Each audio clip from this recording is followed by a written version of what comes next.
لا شعب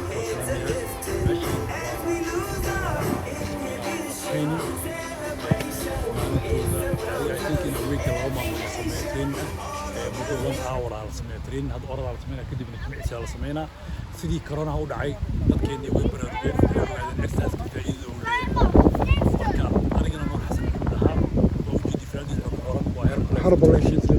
marka qofka meel soo u baahan yahay qofka sideetan oo helo nafaqo iyo 20 oo exercise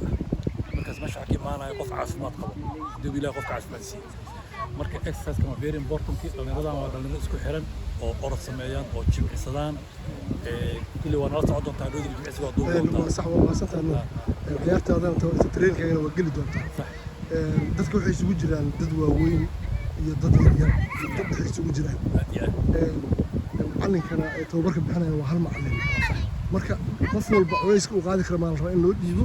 mise hal waddo wada marayaan dadka dhan hadda orodka kale waa la leeynaa wixii ordi qof walba intii uu sameyn karo orod sameynaa kadib waxaa bilaabanaysa marka in la kala baxo oo jimicsiga gooniya la sameeyo waa arki doontaa qof walba marka waxaa la siinaa in yaroo gooniya oo jimicsiya marka dadka age-kiisa waa runta waa kala duwan yihiin marka qof walba wuxuu qaadanaa inta uu qaadan karo jimicsiya baagan aan joogno magaciisa iyo meesha uu ku yaalo yes Tutubek Park la yiraahdaa wuxuu ku yaalaa South West London ku yaalaa nuur waa mahadsantahay waxaan rajaynaynaa barnaamijka Harban Life fitirkiisa in aad warbixin gooni ka siin doonto bulshada ka siino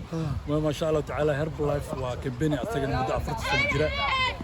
hadda aan qaasad 3 sano ku jira ana isticmaalaya familkiga isticmaalaya cad fataawada hortaagan oo madaxdii inta shacabka isticmaalaya marka waa wax u baahan jirkeena u baahan waaye qofkii rabo inuu miisaankiisa koriyo qofkii rabo inuu muxuu ahay miisaankiisa dhima qofkii rabo inuu muscle sameeyo jirkiisa koriyo